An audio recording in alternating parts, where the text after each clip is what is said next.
Yeah, looks like it's recording. Yeah, I think it's Cool. we're good. We're good. Cool. Yeah. Yeah. Okay. Good evening, everyone. Salutations. Evening. How's it going, Othnell? Nice to see you. It's been a long time. Yeah, same to you. Yeah, it's been long. How are Yeah, you? man. Yeah, okay. I'm calling in from my car. I'm parked somewhere Okay. because there's no power at home, man. So Oh, yeah. I go find a spot, but it's all good. And yeah, I'm good otherwise. How are you doing? I'm okay. I'm busy with exam preparations, but I'm okay.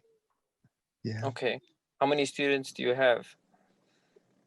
It's not for my student, but for a diploma that we are doing. Oh, I see. Okay. All right. Yes. What diploma is it? It's about it's a musical diploma. Okay. So now we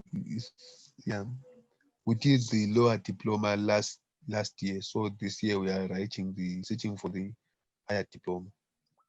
Okay, and where are you doing it? Doing it from Music Crossroads Academy.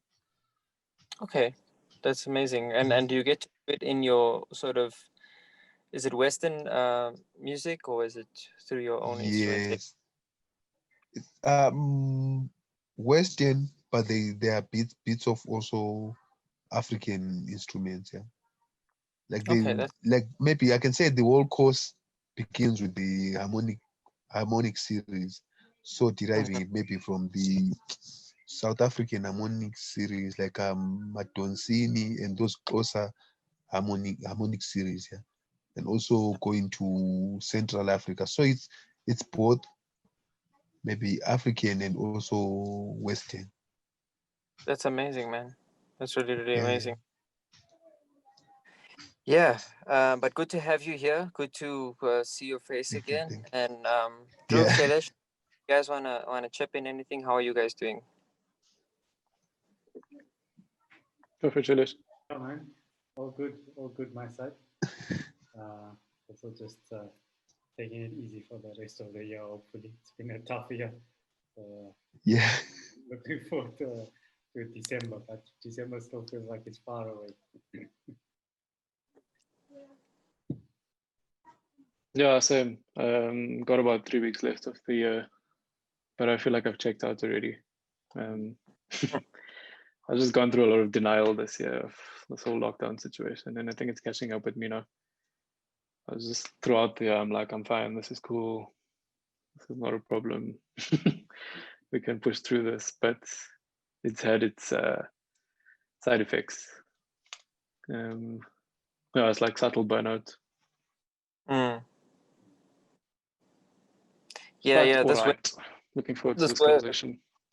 This way of working is like, it's actually quite hectic, you know. And I don't think we realize what a shock we've been through, like a trauma.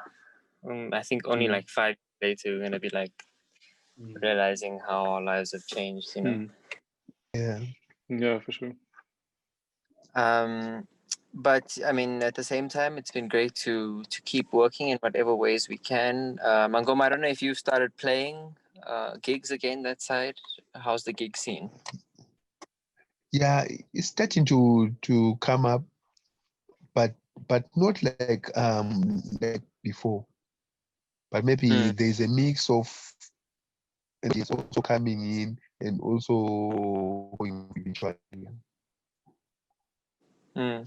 So I think maybe the promoters are trying to strike a balance between online and also physical. Yeah. And I'm seeing a lot of people. How are the audiences in regards to like online stuff? Are you getting good responses there? Do you find it works or not really? I think it does work, but it works like maybe reaching to more people, reaching to a new audience. But maybe monetary wise, it doesn't work because we are not finding how to monetize it. Mm. Mm. Yeah. Yeah, I'd say we're facing kind of similar issues here. Yeah. You know, it's like there was a period where there was a lot of content online. You know, people were just making a lot of Oh, noise. okay. Um, Yeah, yeah. but I don't think a lot of people were actually making any income from that. You know, Yes, yes, and yes, yes. yeah, it's strange. I mean, a lot of people now have started to, like a lot of musicians have started creating spaces where they can record content and make content and so forth. Mm, But mm. but most of the stuff I'm seeing is being funded. It's not Oh, that it okay, is okay, okay. monetized, you know, like in the sense where they can turn a profit or anything like that. So Yeah. in a way, there's just too much free stuff out there. Like YouTube is free, man, and you know, you can go on Yeah, yeah. YouTube and watch the best percussion player in the world for nothing, you know. Like Yes, yes, so, yes, yes, so yes. why would That's you true. pay to watch Shailesh in his lounge, you know? Yeah. Yeah, yeah, So it's really yeah. tricky for us. But what I do appreciate about this time is those small, intimate gigs. I think there's something nice about that. Mm. Many people with 30 people, Yes, yes, yes, yes. because it kind of takes music back to that scale of intimacy where you Mm. actually have Mm. every single person in the audience, you know. Um, Yes, yes, yes.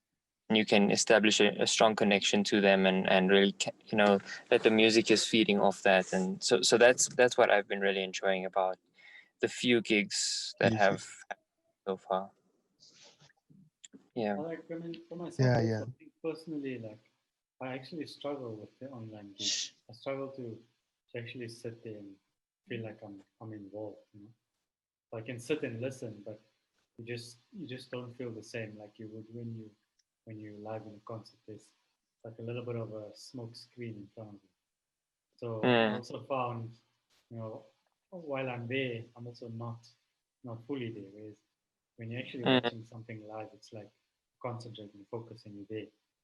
So, mm, and I mean, you know, that's for someone like me who's a musician and who listens to music. And I wonder, like, we're extending all of this different music to wider audiences.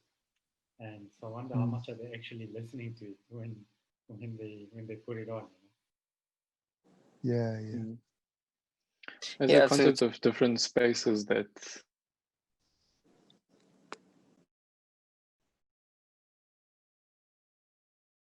now you probably listen to a concert in front of your computer, but there's just this energy in the room that's been created through like you working through the day, or if you go and listen to a concert in your kitchen, there's a different energy there completely, and you struggle to Mm. set that aside, which is why different spaces I found are so important. And that's what I was referring to lockdown denial. I was trying to do everything in the same space, from working to working out to listening to music to playing music to like meditating in the morning, and that energy was just effed up. And now I just need to like create some sort of separation. So like when you're listening to a concert live, that hall is set up in such a way, or that room or whatever it might be, so that it's conducive to listening and participating and engaging. And it just isn't on the computer.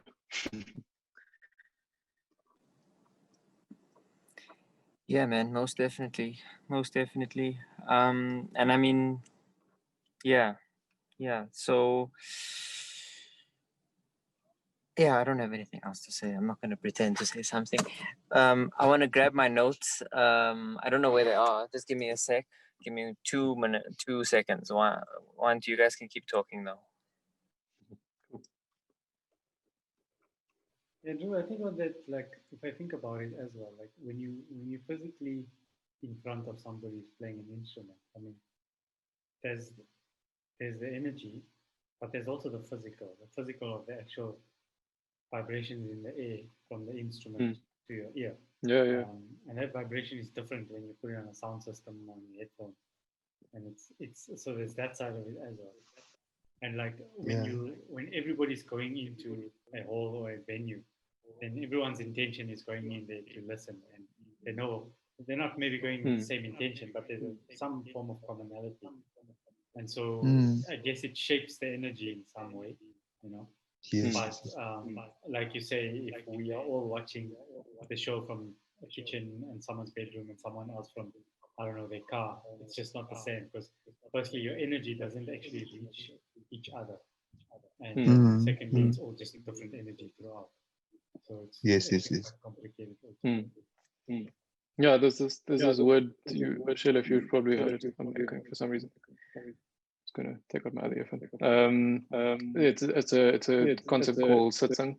You've heard of that, Shailesh, and that it sometimes is used mostly in a religious sense, but the word essentially means it's two words. Sat and sang. Sat is like truth, but it's not necessarily just truth. It's like a single purpose, and then sang means togetherness. So when people come together to pray or play music or whatever, there's a certain energy that's created because of everyone's intentions that are in the room. And sure, you can create that on your own to some extent, but one person's intention versus 100 people's attention or focus is 10 times more powerful. And you can create that energy and intention to some extent on your own, but we human creatures, we need engagement and interaction with other people to drive each other forward. Yeah, and that vibration that one person creates sitting next to you can impact you. So on your own, it's tough. It's possible, but we're not superhuman.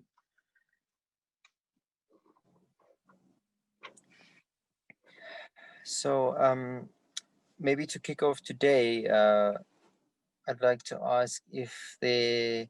So you all received the notes for the discussion, which is titled Dialectic Dharma. And so dialectic being a process of thought, coming together of opposing things to synthesize a new kind of idea, and then dharma being about a fundamental substance, or something about a higher truth or the inherent nature of something. And I liked putting these words together because I thought that we tend to assume when we discuss ideas like a fundamental truth or a higher truth, we tend to assume that that is the fundamental. So in other words, that it's that it is unchanging. But when you put it next to a word like dialectic, it means that its only change is that which is constant. And the reason that it's constant is because it's happening because human beings are interacting and having different opinions about it and discussing it and kind of pulling it left and right. And so in a way, our eternal truth is not some kind of black and white thing. It's moving between all of us constantly. And it's moving between our interpretations and between our experiences and our expressions and our emotions. So I wanted to just ask as a first kind of question, if anyone had any thoughts on that, given the process that we've been undergoing, given how, maybe some inputs in terms of music, in terms of like what you find valuable for you musically, and maybe just any kind of responses to this title of Dialectic Dharma before we jump into the music.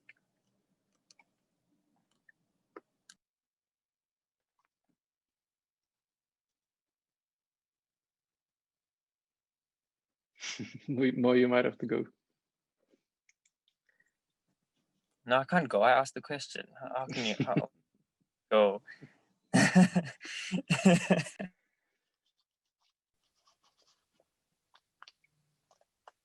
I mean, I guess I think it's almost something that we've had to come up with now, So if I think of dialectic dharma before and now, those are almost two very different things. So it does make you question a lot about, because all of us started playing before all of this, so we would be playing on, or playing our instruments and expressing within the instrument, basically on an older version of dialectic dharma, I think we call it that. But now, that has completely changed. And so what it means for me is, in thinking about it, is, one has to always look at adaptability when it comes to these things. And I think in our music, we often do it, and maybe don't always think about it. But I think in these circumstances, as we reflect and think about it a lot more, it makes one think about the adaptability and how much you do need to adapt, being part of a musician. When you think about it, even if it's on stage or it's within your practice room or whatever it is, we've had to really, we always are adapting. I think that's the art and the craft of it, is to keep on moving, keep on changing. Dhruv, you were saying earlier, talking about working, studying, working out, practicing music in the same room. And that on its own has become an adaptation for you in your music, because previously you probably never had to deal with that. So I think for me, when I think about dialectic Dharma, adaptation is something that's quite big. And maybe it wasn't as prominent as it is now. It was probably always there. But I just feel like I'm a lot more conscious about it, and I think about it more. And I think we have to start being a lot more aware of it. And maybe other musicians have always been doing it, but I think for myself, I've learned that now I need to become more aware of it. So even if we reach a new normal, and that's okay. But I think that awareness and that constant adapting, constant change is actually going to be quite inspiring and fueling, really. So that's something that's really stood out for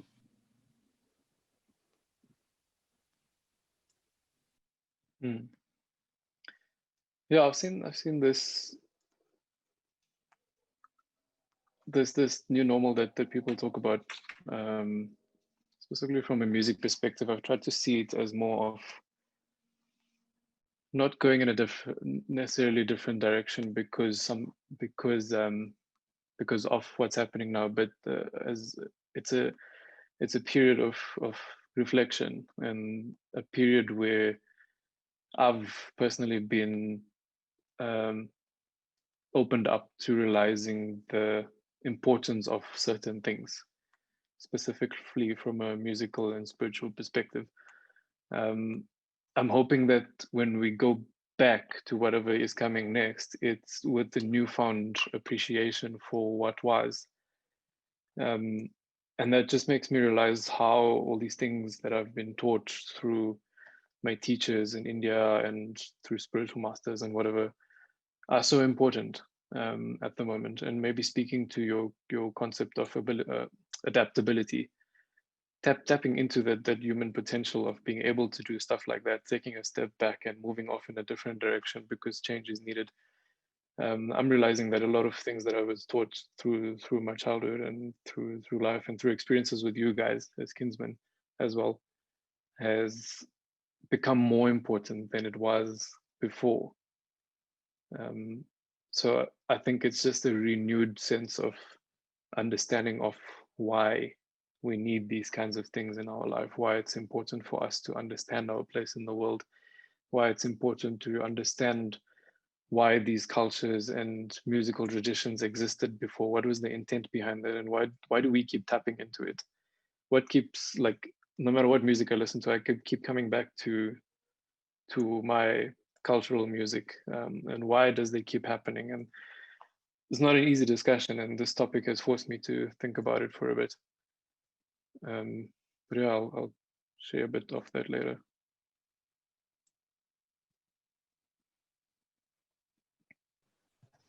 I can say also from my end, it's been a time also to reflect, like through this lockdown and stuff.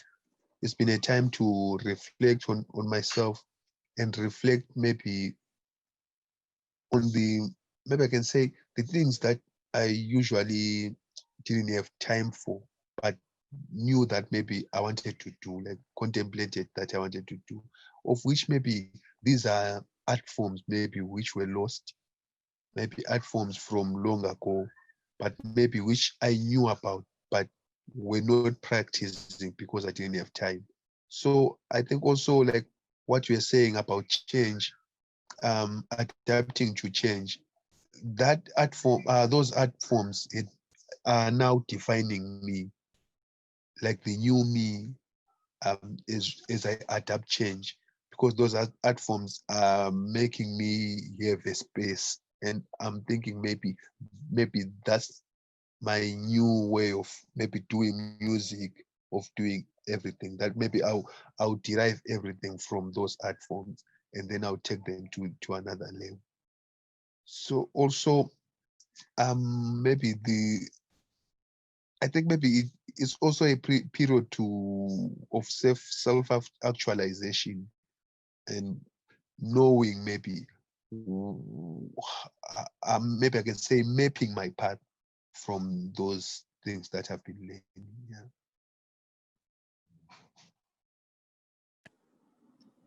I love what everyone's saying, you know, and such interesting takes on the idea. To give you a bit of background as to what I was thinking when I wrote that down together is, I'm thinking about the process that we're going through, you know, where we're each contributing towards a composition based off someone's initial input. And I'm also thinking about the relationship between traditions and futures, you know.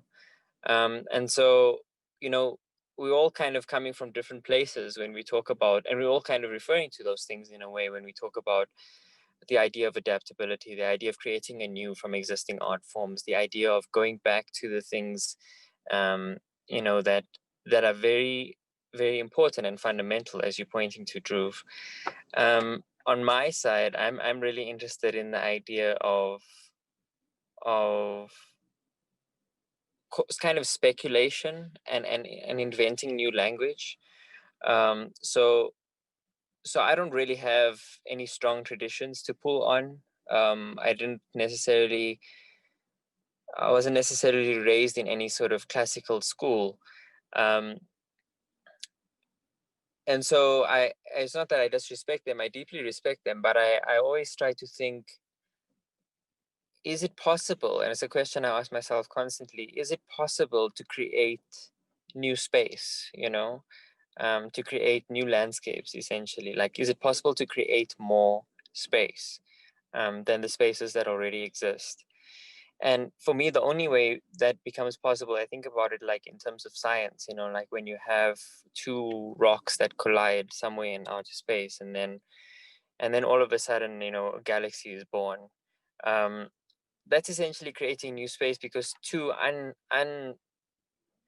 unknown elements, unknown to each other at least, came together at such a high velocity that a new landscape was created, you know, instantly, in a way. And that landscape is constantly expanding and expanding and expanding. And so my interest is constantly like, okay, how do we take all of these ingredients and how do we collide them in very, very powerful and you know, kind of generative or productive ways? I see that happening in jam sessions. I see that happening in rehearsal rooms. I see that happening in like sometimes on gigs. If you're lucky, it happens on gigs where the unexpected occurs, and I really, really enjoy those moments of the unexpected.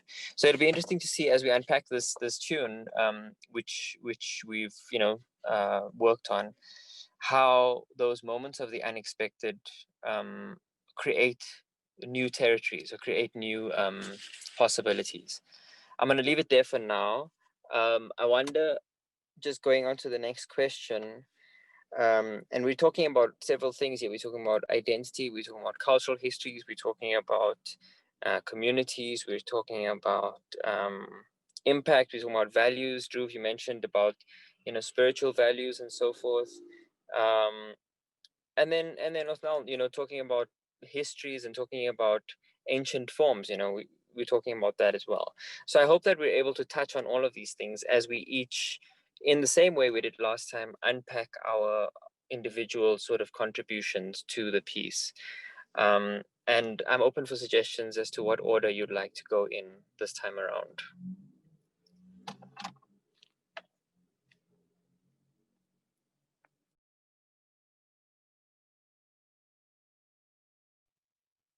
I think last time we wanted to try the reverse, where the last person goes first. That was an interesting approach. We didn't get to rather the last time. So I Yeah, think yeah, yeah. maybe let's listen to it as to kick us off, and then we can jump in. Okay.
Oh wow, man. Yeah, so I must be honest, like it's a delight to hear that again. But when I first heard it, I thought to myself, I have nothing to contribute here because it was perfect. It was such a beautiful piece of music that I was kind of overwhelmed by what I was going to do on it. And so my approach going in here was to try and do as little as possible. And I even think actually it's still too much in a way. But nevertheless, very, very exciting piece of music. to listen to. At the moment in Joburg where I live, it's kind of thunderstorm season, and so every day around 4 o'clock the clouds gather, and on most days we experience a kind of a thunderstorm, and it lasts maybe about 20 minutes or 30 minutes, and thereafter it clears out. And so it's kind of an extreme violence, kind of an assault on the landscape, and sometimes often flash floods, and the roads and the open spaces get flooded immediately, and then shortly after that it dissipates and it ends, and then the sun beams through the clouds. And this piece of music reminds me of that moment when it's just kind of starting to end, when that violence is just ended, and the sunlight is coming through, and people are starting to come out from underneath the shelter that they found in those brief moments. I don't know why I get that feeling from it, but there's something about it that is very refreshing and relieving at the same time. I was dumbfounded by the time signatures, so thanks Mangoma for assisting me there. I wanted to go back and actually rework those parts that I played over there, because the first time I recorded them, I didn't quite understand what was going on. But I might still do that. But at the same time, I thought that it might be valuable to just, put down what I had thought of initially, and for us to have a conversation around that rather than overthinking it. So that was my contribution, but I will also say what my appreciations were. I obviously appreciate the layering of the exercise, Mangoma. I appreciate the change in time signatures. I think it gives it an interesting kind of tension. I really appreciate that phrase repeats constantly, so that rhythmic thing of like, yeah. And it comes up every time. It's a very different way of approaching music. It's like a chorus, but it's not a chorus. It's something else. So maybe you can tell us more about that. I'd be really interested to know what that structure of music making is, what determines how often it appears, and so forth. Dhruv, I really appreciated hearing you on the Bansuri, like amazing sound, beautifully recorded, lovely take on it. And then I also appreciated what you did with the Tanpura, like just bringing that in as a rhythmic thing at the end, instead of it being a drone, was fascinating to hear for me. And Shailesh, I love how you kind of laid out, and then when the tabla comes in, it just brings this presence that is so powerful. So yeah, those are my appreciations, and that was my general overall thinking, emotions, and approach to the piece. Oh, thanks for that, Ma. I think that's like, I've made a few points, and much of what you said, I resonate with it quite a bit. And so, in some of the points I raised, maybe I'll just also ask Dhruv and Mangoma. I have two questions for you, and then when you go through it, if you can also just talk about those, I think that will also help me. I think what was really cool, I thought, was that we all brought something that was different to how we did it on the previous track. So, when we started off the new track, I expected sitar, I expected tabla, saxophone, and all the other instruments that you bring, Mangoma. But what I found very interesting is that we brought in all of these different dynamics. So the Bansuri, for me, I was blown away by that. I didn't even expect it. I think that was amazing. Dhruv, I think it's been a couple of years since I heard you play the Bansuri. I was quite chuffed to hear that. And then, also with myself, I felt like, so I started off with the tabla, and my first recording was on the tabla. But then I really felt like where I could feel the track was in the clap. So, I brought that on as something different, because it was difficult. It felt like the tabla was there to figure out the time signatures and figure out what was going on in the track. But then the clap was actually there to feel the music. So I thought that was also interesting. And I think, so like I'm saying, I think, we've all brought a different dynamic. The way the saxophone comes in and out at different points in time, I think it's fantastic. It's almost like an unexpected time for it to come in, which is what makes it cool. When because I think I went second, right? Yes. So when I was playing it, I thought that these are cool places where I think the saxophone would come in. So if I was playing saxophone, that's where I would have played it. But it's not where you came in, so which is quite cool. It's actually very different. So I quite like that.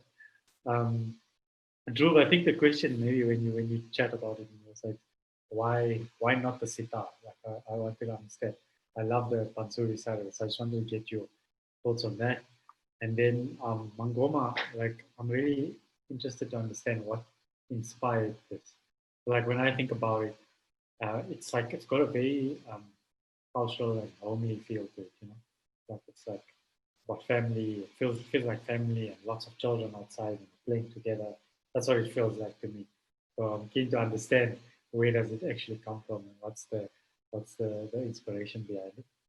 I think Mo, maybe at my last point, you did touch on it, but I also felt like the track when it came to me first, it was already so much and so beautiful on its own, and I felt like adding in at certain points in time and certain sections of it, and also not all of the sections, is what was needed from my contribution.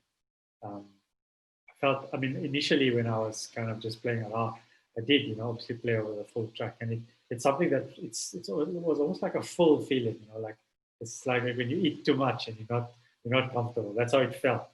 But as I ate less and did it in portions, then it started to feel a bit better, just flow a bit better. So that was my approach on the track. But Mangoma was definitely tricky. I quite enjoyed it, but it was certainly tricky. It was also good for me to listen to it afterwards. So once you put in the last counting, that was also interesting for me to listen to see, almost as a back test for myself. Yeah, that's it for me. So, Mangoma, we're going to make you go last. I felt the same way as you when I heard the track. Surprisingly, it felt complete already, and that was probably because it wasn't just percussion that Othnell you added. It was the melody as well as vocals. So there was so much going on that landscape could have just been left as is, and it would have been a track on its own. Maybe just a few like embellishments here and there could have been okay.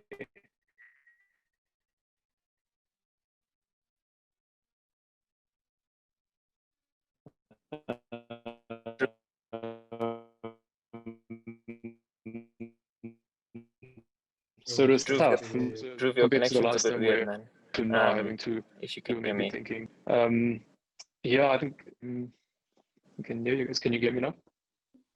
It's a bit better. We lost you for quite a while, actually. Should I repeat the whole thing? Maybe. Okay, you can hear me fine now. Yeah, it's a bit hazy, but let's try. Okay. What did I say? So I was saying that this track was probably a full landscape already when it got to me. So Mangoma, your contributions to creating the foundation was so full already. Like there was so much going on from a percussive and a melodic perspective that what the track could have done with is just some embellishments here and there, just some ornamentation and some stuff like what Mo did, just coming in the background and that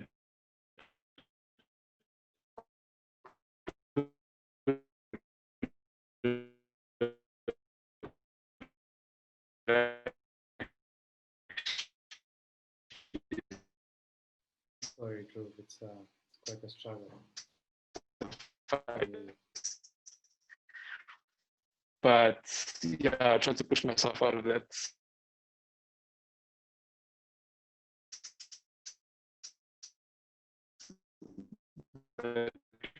comfort zone and then use the spaces that were available to, and that was going when we did the first track, because in the first track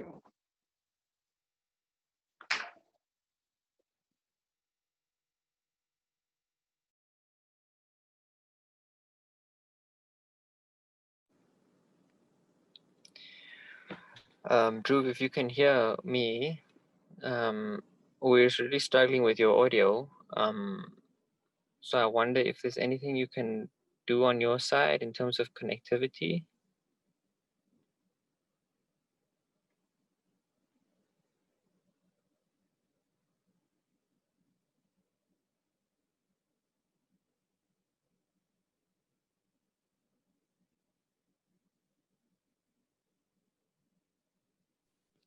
I think Drew's left the meeting. Yeah, he's just sent a message. Let me just see. He says we must give him a minute. Okay.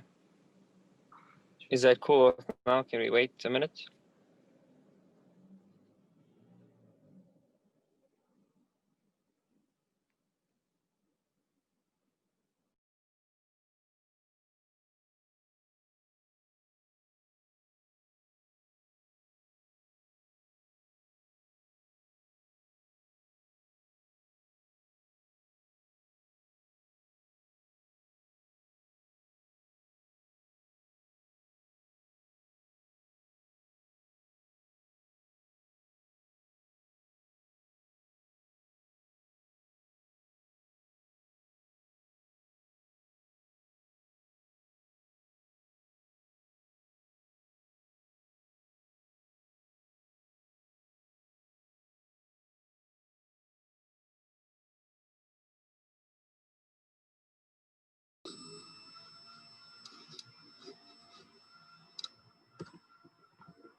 Welcome back, Dhruv. Thank you. Can you guys hear me now? Yeah. Okay, it's clear. Mhm. Cool. Sorry, not sure what happened there. Shall I restart? Yeah, from the top, man. I do this quite often in the day. It's cool. So yeah, going third in this succession of call and response was quite different to going first. In the previous track, I had a completely blank canvas to work on, and I could just play what I was feeling at that time, and that was quite easy. But this time I had to listen a bit more intently. So I had to make sure I tried to step in your shoes, Mangoma, and understand what you were thinking, maybe where you might have thought that other instruments could fit in. I found it quite challenging. More, I agree with you that this track was probably quite complete to some extent already after Shailesh had sent it to me. It wasn't just a percussive track, but there was components of melody and vocals and stuff as well that made it quite complete. So it could have done with just a few embellishments here and there, almost like you had done over the chorus now and then, and it would have been fine. But I decided to not be lazy and just throw myself out of my comfort zone and maybe try and redefine it from my perspective and just see it from my own eyes. So I had to like take my head out of Mangoma and Shailesh's shoes and just think what would I do with the instruments that I have available to me. The reason I chose Dawjee wasn't like overly well thought out or anything of that sort, but it was just listening to that track. There was the mbira that was creating a lot of beautiful metallic kind of sounds, and I'm not too familiar with the sounds of the instrument, so listening to it for the first time in a track like this made me think that the sitar might not work too well with that. It might conflict with the metallic nature of that instrument, and it might either drown behind it or ruin it. And then I heard I don't know what instrument it is exactly, Mangoma, that you were playing, but it sounded like some sort of flute or panpipes or something that sparked the idea that I haven't picked this instrument up in like 3 years and maybe I should give it a go. And there was less anxiety doing that. I would never do this in a rehearsal room or on stage and pick up this instrument that I'm not really comfortable with. But I had the opportunity to, in my own space, feel a bit more comfortable with it. And yeah, completely different music came out. I think if I had to pick up the sitar and try to play over what was there already, completely different melody would have come out. Both instruments are capable of different things, have a different range, different frequencies. So yeah, I just sort of let the instruments take it away kind of thing. This was very different for me compared to the music that we create for Kinsmen as well, because it was quite cyclical. And I guess we are used to that in Indian classical music to some extent. We're always coming back to something. You're always setting a clear foundation or clear melody line that you're always coming back to. Or when it comes to the percussion, there's a clear cycle. You're always coming back to the one. There's always a target in mind.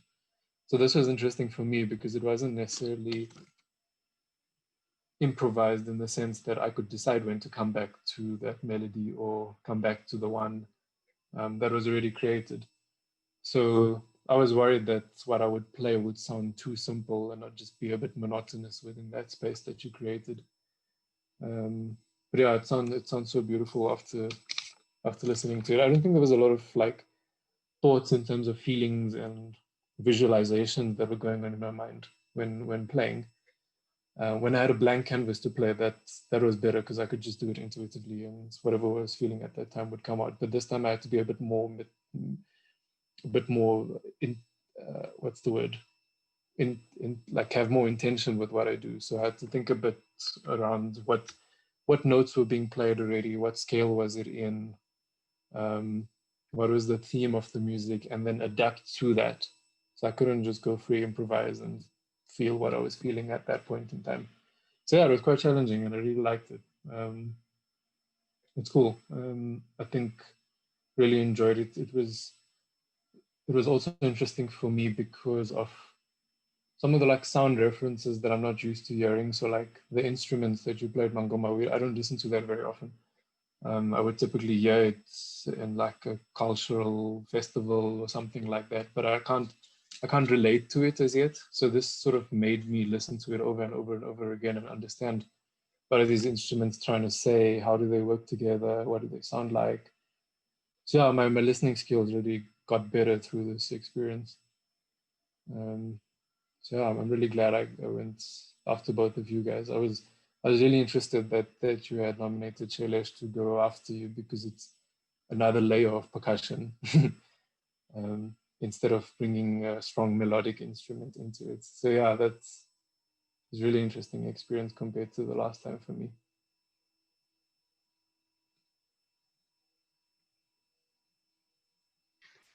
Yeah. So from my side, I can say I can start maybe with the source of the music. Maybe I can say the first part, which was coming maybe like which was the intro and also coming back, the one with yeah, oh, yeah, yeah. It's sort of an ancient melody that we play on Bira.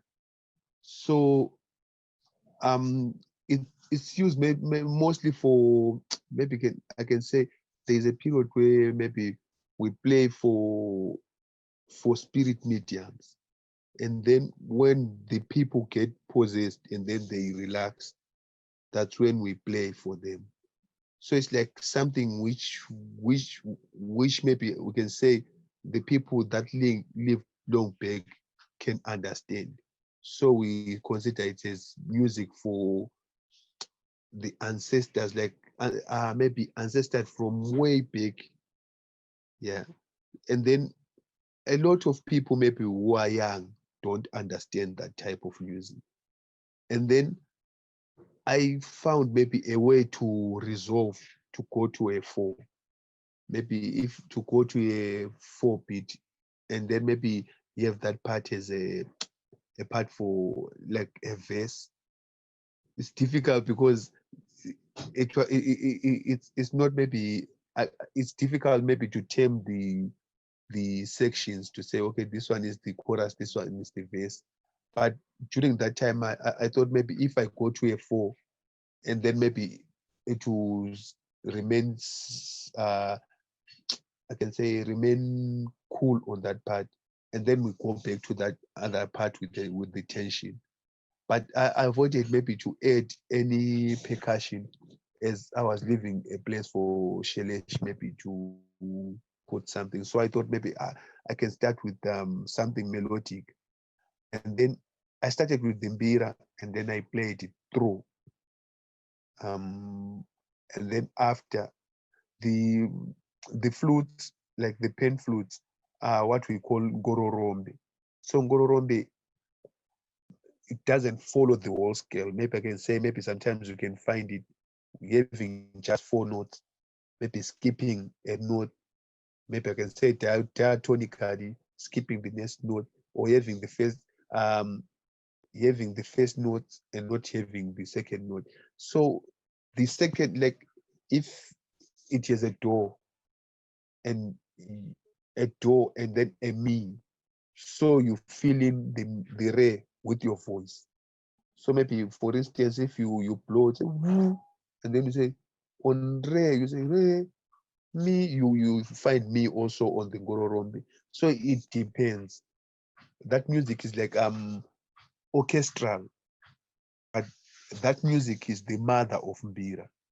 Like ngororombe is the one that mbira was derived from. So mbira took all, like maybe mbira will be having something like 20 something notes, and ngororombe maybe has 4 notes. So for a mbira set, maybe it will be having 6 ngororombe players. So that music, ngororombe is older than mbira, and but it's the same harmonic structure.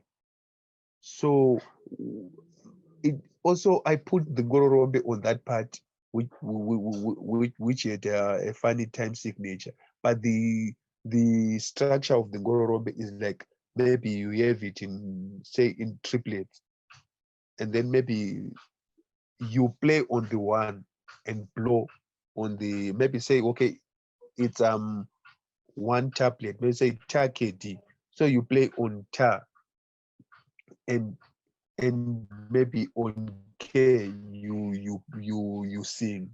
So if you blow on ta and then you say, maybe say who, and then the next one will play on k and sing on t, and the third one will play on d and sing on ta.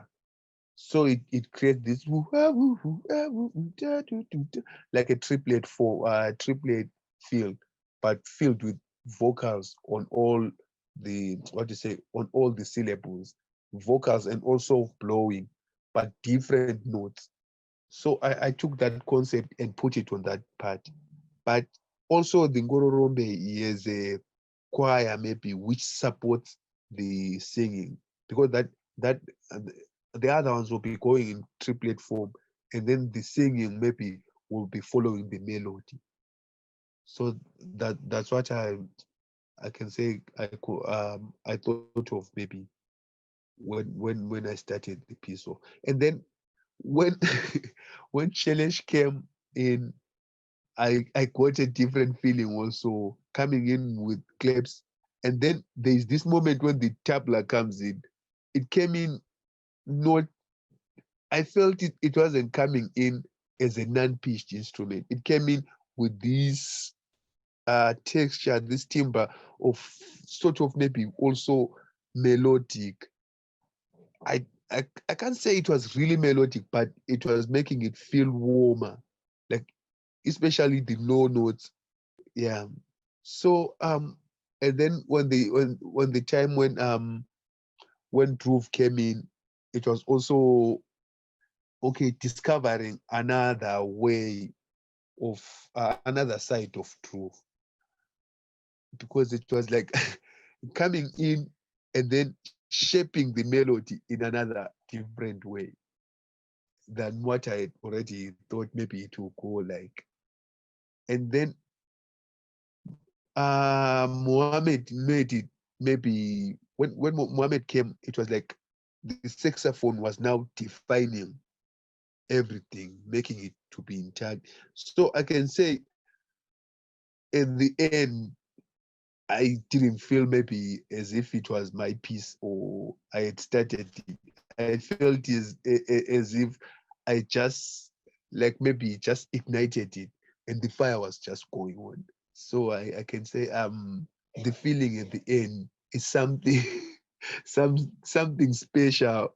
So yeah, I just feel maybe like you are saying, okay, you added so much stuff, maybe that the track felt like it was full already. But on my side, I feel like maybe I just added something which was thin, because the shape that the track took is like, okay, I just contributed maybe just the spark to make the fire go. Yeah. Yeah, man. Thanks for those. Interesting. It's so interesting that we all thought about it so differently.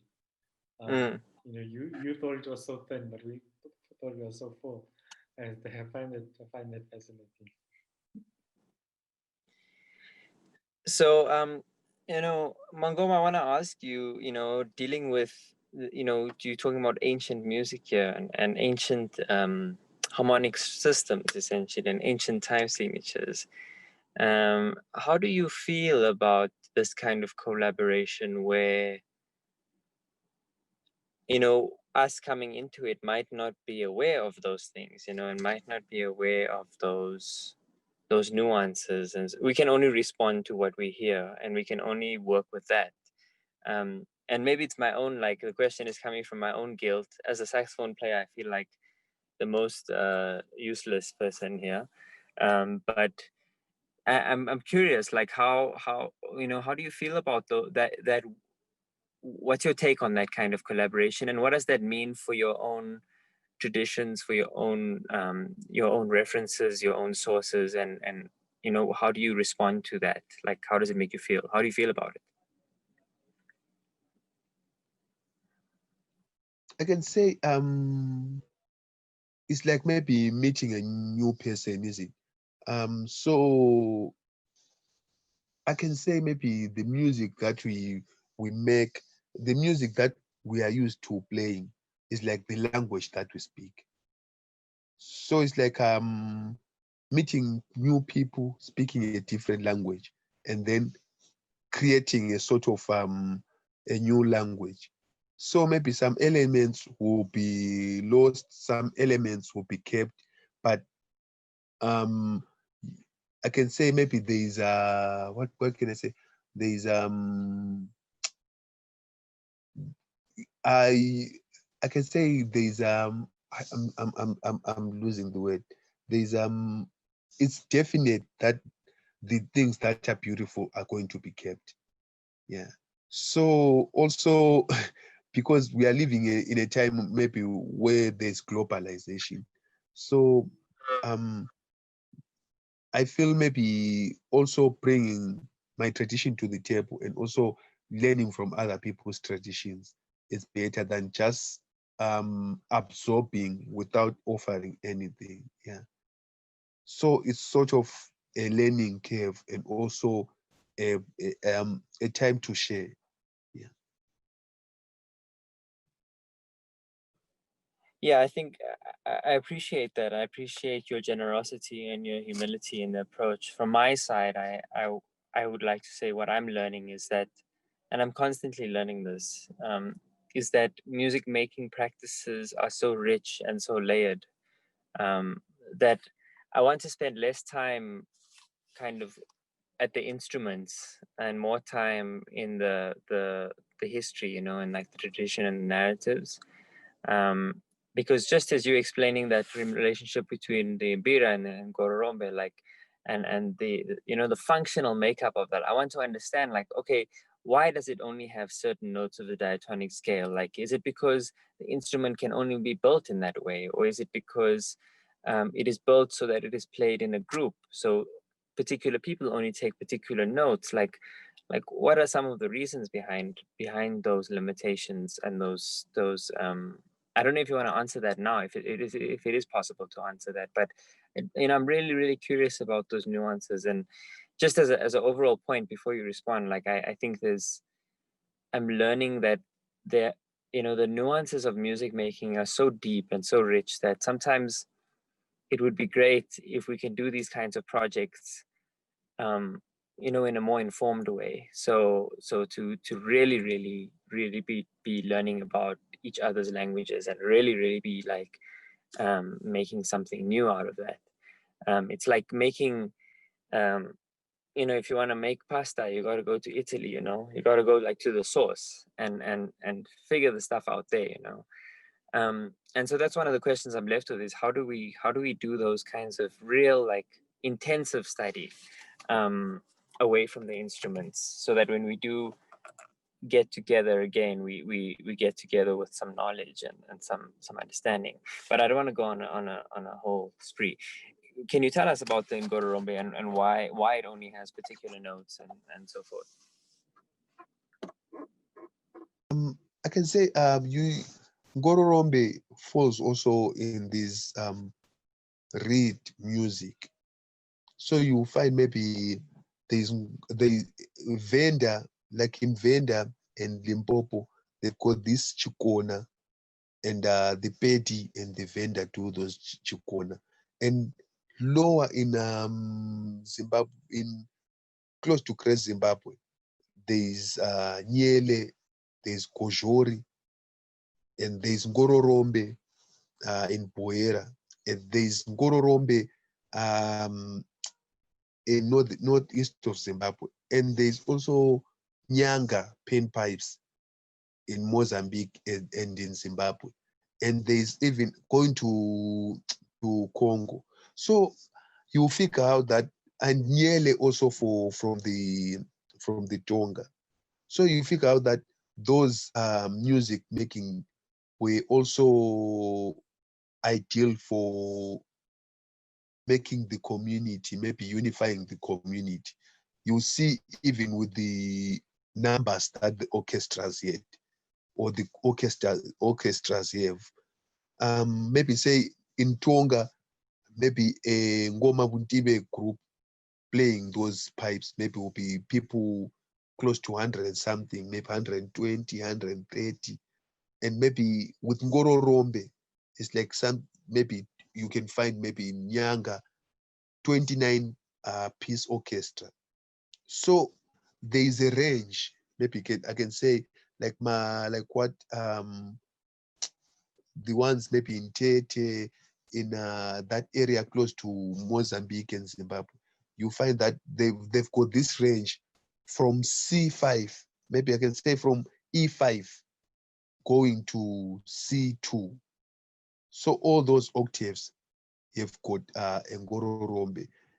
It maybe can be 4 or 3 or sometimes 5, maybe the most is 5, with different lengths, different sizes. So the singing also is important. So when you blow and sing, it's sort of yodeling plus panpipes, plus also an orchestra maybe of women who just sing. And so this music making is so intense in such a way that maybe they also tie leg reckless. So the shaking is coming from the legs. So it's also a dance and blowing at the same time and yodeling, and also in orchestra. So if women singing, so it's like this chunk maybe of something maybe you never find maybe anywhere else, but you find it in those bases.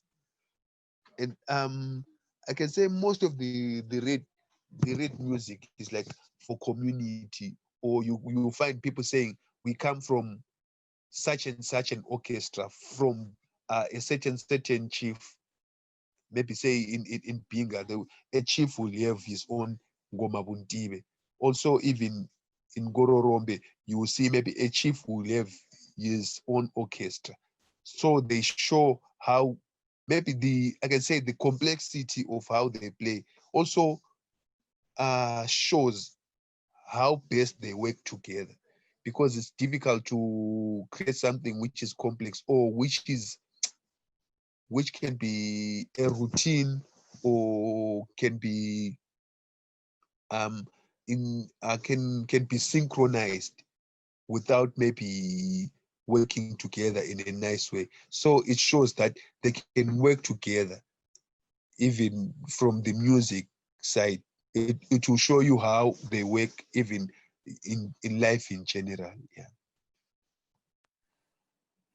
Wow, man, I love that idea, that this idea that a community's music reflects the community's values and their principles. And I mean, such a rich history. And, coincidentally, the saxophone is also a reed instrument, but I think it's been so highly individualized and specialized, especially in the jazz tradition. Perhaps not in its formative spaces where, it was about marching bands and so forth, but most definitely in its current manifestations. And if we look at people like, Zim and I guess, mostly Zim, who started to kind of break away from that and use it not as kind of like an individual instrument or an individualistic instrument, but kind of freeing up the ensemble, much in the same way as Coltrane started to do, or Ned Coleman, or Archie Shepp, or any of the free jazz players. It was about using the thing as or Pharoah Sanders using the thing as a way to play as part of an ensemble.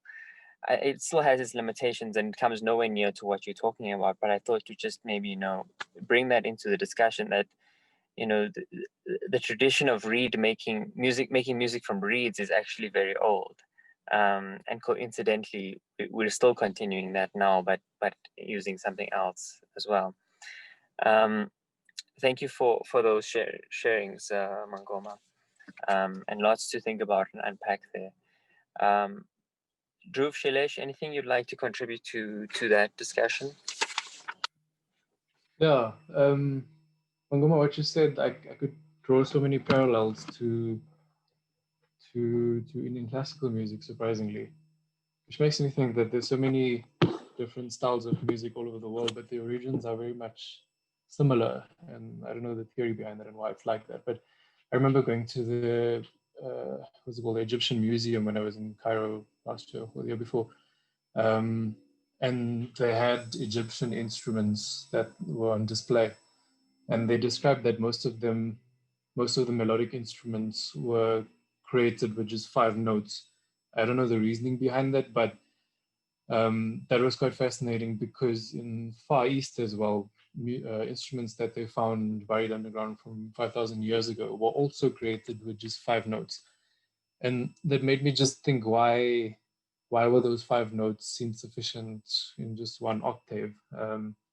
Whenever you play a pentatonic scale, sometimes even in classical music, it feels like something from the Far East. Da da da da da da da. That kind of like Chinese melody that you would hear them playing on a string instrument. And I don't know the reason behind that, but maybe they just felt that those were sufficient. I think from an classical music perspective, music was always meant to serve some bigger purpose. It wasn't meant for entertainment or whatever. It was to create a meditative state of mind. And maybe those 5 notes were just deemed sufficient. We didn't need a whole array of notes and all complicated harmonics and rhythms that were created. It was just a simple 5-note instrument that did what it needed to. Yeah, that was the first parallel that I found quite interesting. And then you mentioned the chiefs that have orchestras. That's also quite similar in classical music, well, back in the day at least. The whole concept of schools of music called Qaranas were created very much by the rulers of that area. So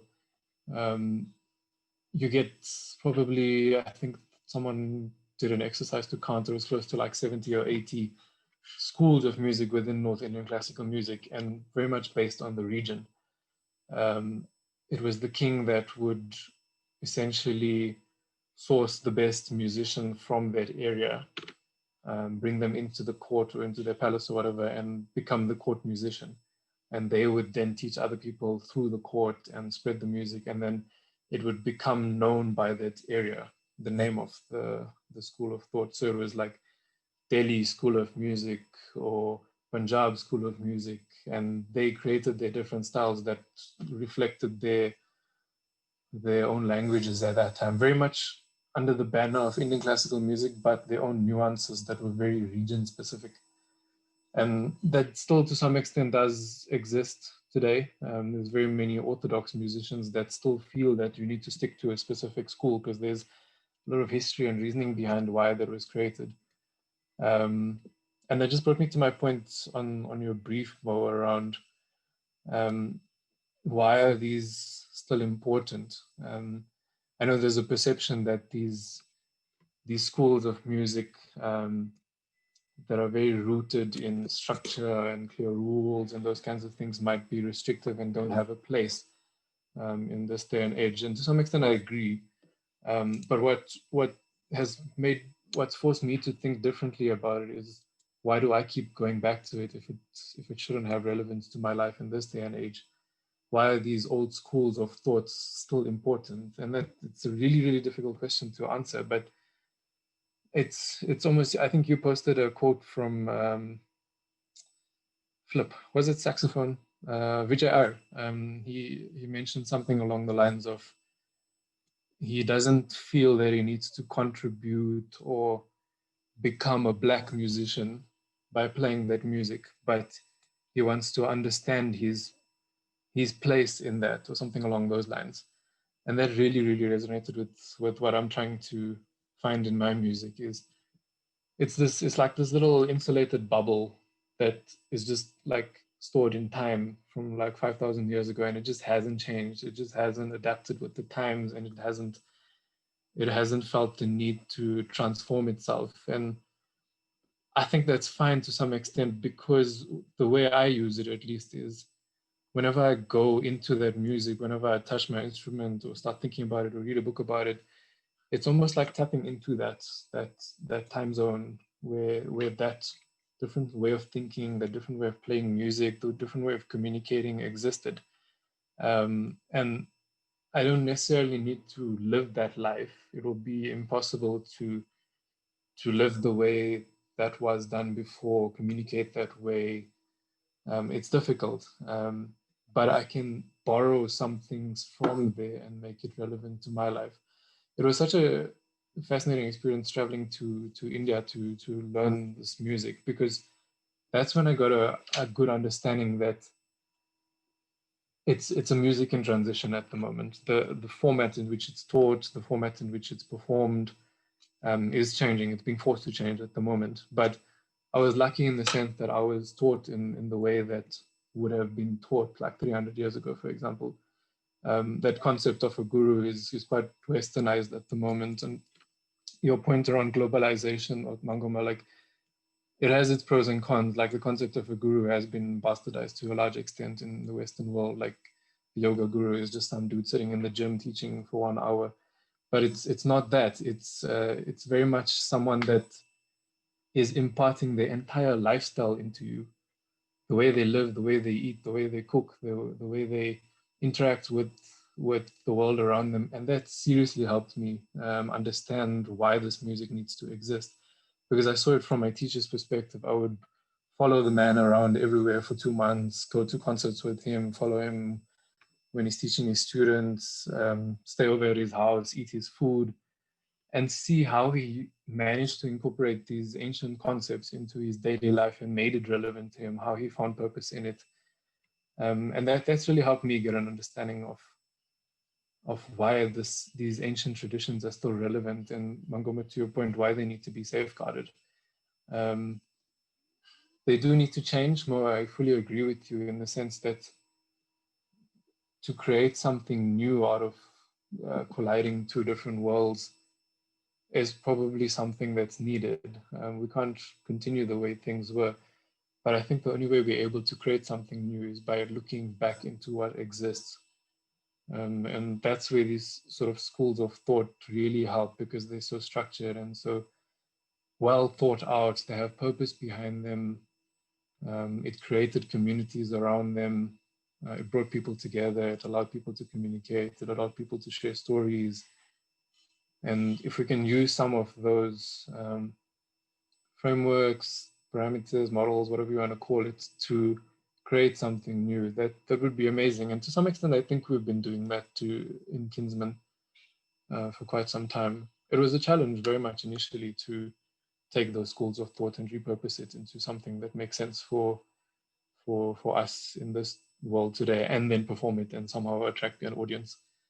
So that was a big challenge for sure, but I think we've been doing that to some extent. So yeah, we need to go forth and conquer. And having Mangoma in this process is just bringing a completely different dimension to it. It's a different tradition completely that we're getting to learn about it. I'm just fascinated at the amount of parallels between your culture and ours. Okay, I just want to make one point on the parallels, and I think like there's a large part of me which, and you've been talking about it, but I've also felt this way before, and I think for me, when instruments or music was originally created, be it wherever it was in the world and however many years ago, it always feels like to me that the intention was always the same. So the intention was always joy, sense of communityship, expression, safety, love, all of those things.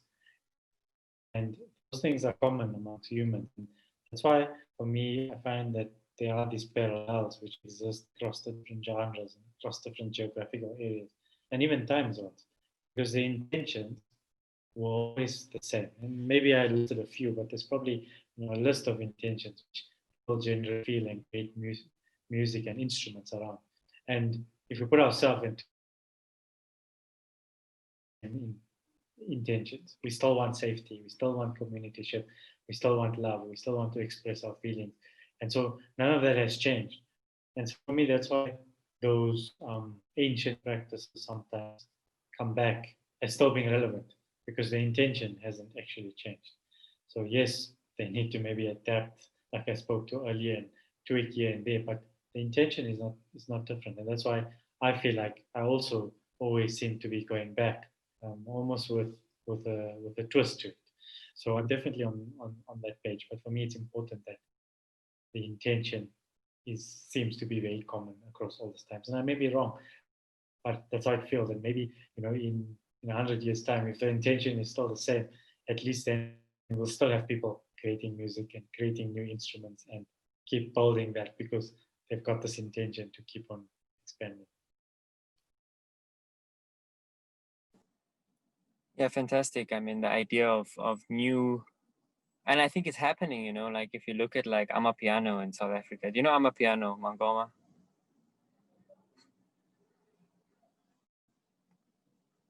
I can't hear you. Yes, I do. Yes, I do.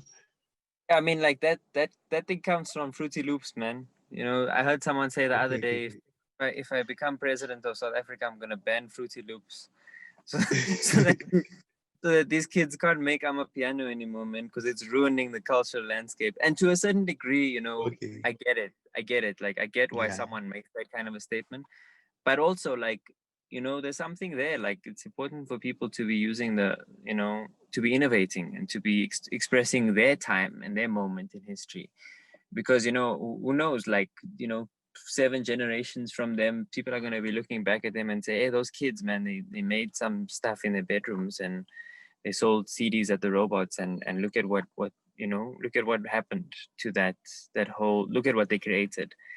So it's really so important. But I think we've had a really, really nice discussion about sort of exactly this thing, this notion of dialecticism, like of moving, of constantly being in motion, of moving backwards in time, moving forwards in time, and being present in the current time as well. I'm so thankful and humbled by all your inputs and for all your generosities. I'm still kind of sad that we don't get to spend time together physically, but this will have to do for now, and until we do get that opportunity to meet up, and until I do get to see you, Othnell, with the, doing the dance and the singing and all of those things simultaneously, and us kind of innovating together in the same space. I think, we need that. And I really, really look forward to those times in the future. I know we've kind of, we're running out of time a little bit, and I just want to keep an eye on that. From my side, I'm really happy that we've touched on everything, that was in the brief in our own particular ways. I have endless amounts of questions about the possibilities of this music. And I think it's a process, you know, we kind of just have to follow it through and see where it leads on the one hand. So I'm not sure actually how to tie this discussion up, to be very honest. I feel like it might be a 3-part discussion. But maybe let's ask back to you, Othnell, like you instigated this conversation, this musical dialogue. Is there anything that you want us to revisit? Is there anything that you want us to take another listen to? Is there anything that you want us to do next? You know, what would your suggestions be moving forward? I can say maybe we can do since we did 2 musical pieces, we can do 2 more. Maybe another one starting from you, or another one starting from Shailesh, and then also maybe to like to just to map the way forward. You know, maybe say after December, how are we going to do it? Like you also mentioned, maybe also starting the, not really the culture, but starting the music making, maybe saying the structures of the maybe the harmonic structure, the rhythm structures from both ends. Yeah, I think also it can contribute in our growth. Also understanding your music better, also understanding my music better, and also understanding the music, maybe how it was made anciently from also the both ends. I think maybe it can also contribute in our growth. Yeah, I know as someone who's an author and, you know, who's written a lot about your history and about these traditions, that level of the research is important, you know, and it's important to undergo that process. So I would really love for us to be able to tackle that kind of a project some way or another. And you know, maybe these 4 pieces that we work on now, or that we have worked on, can be ways to ways to extend that, you know. So like, say for instance, we take the piece we've worked on now and we use that as the basis to unpack, you know, those things, and then to revisit those ideas, and we take Dhruv's piece and do the same thing, and so forth. So I'm really happy with the suggestion of going forward until we have 4 pieces to work with. The part that confuses me now at the moment is, how do we what do we do with it then? So I'd like you all to give some thought to, what do we do with the music? Is any of it publishable? Is any of it releasable for you in your head? Is any of it not releasable for particular reasons? Is any of it you know, just sketches better kept in the cupboard until we're ready to work on it again?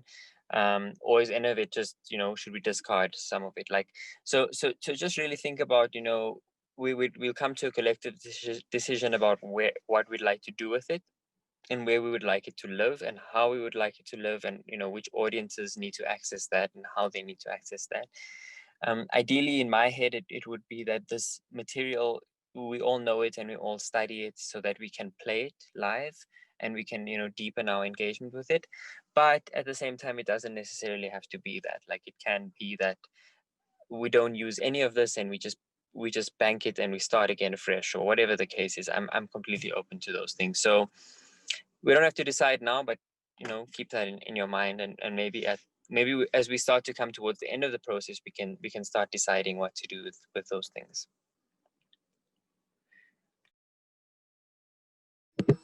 Sounds good, Mo. Yeah, perfect. Sounds good. Okay, any closing comments from anyone? Yeah, maybe I think these this experience of the conversation, the experience of the online collaboration, I think it's doing a lot for my learning and our learnings, I think. And I think it's really good that we get to throw ourselves a little bit in a different pool, something slightly different, something slightly new. But I think it's cool. I think it's a challenge, but it's a cool challenge. So I'm thankful for that. I find it very, very energizing. So thanks for this.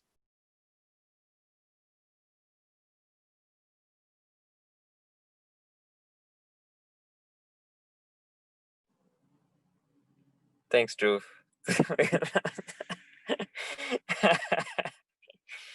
Okay, we're gonna park it there then. Thanks so much once again to all of you. Look out for the next collaboration coming soon. Dhruv and Shailesh and I will discuss the timelines on that, and we will get cracking on it.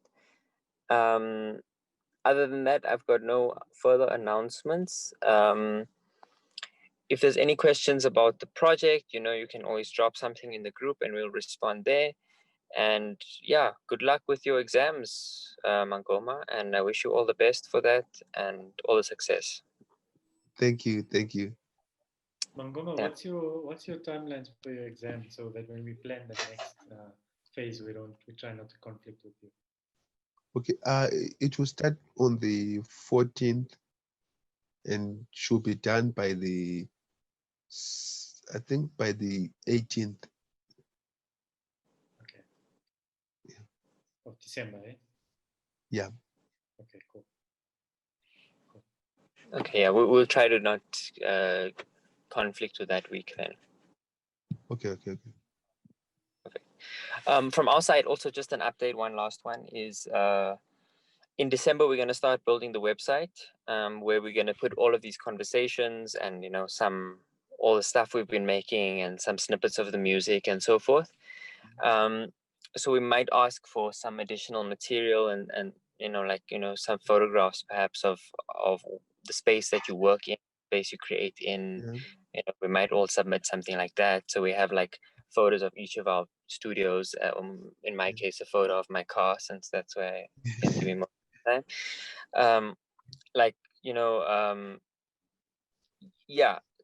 Just to kind of create a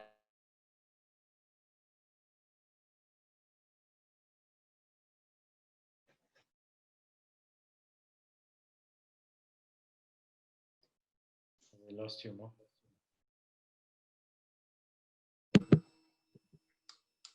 Battery died. Fucking weird position.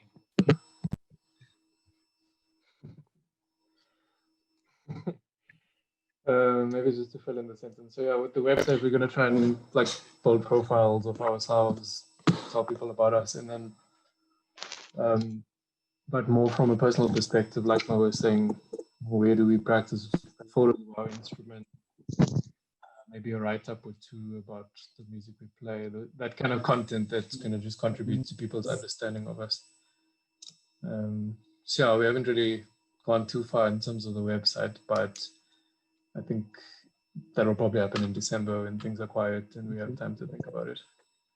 But yeah, we'll definitely let you know in advance. Yeah. Cool. Yeah, I think we'll call it there. Thanks to Mo for facilitating. It's a difficult job. Yeah. It's been a really good conversation. Thank you so much, guys. Thanks. Oh, thanks, Thank you so much. Have a good evening. Cheers. Okay, see Bye-bye. you. Okay, good night.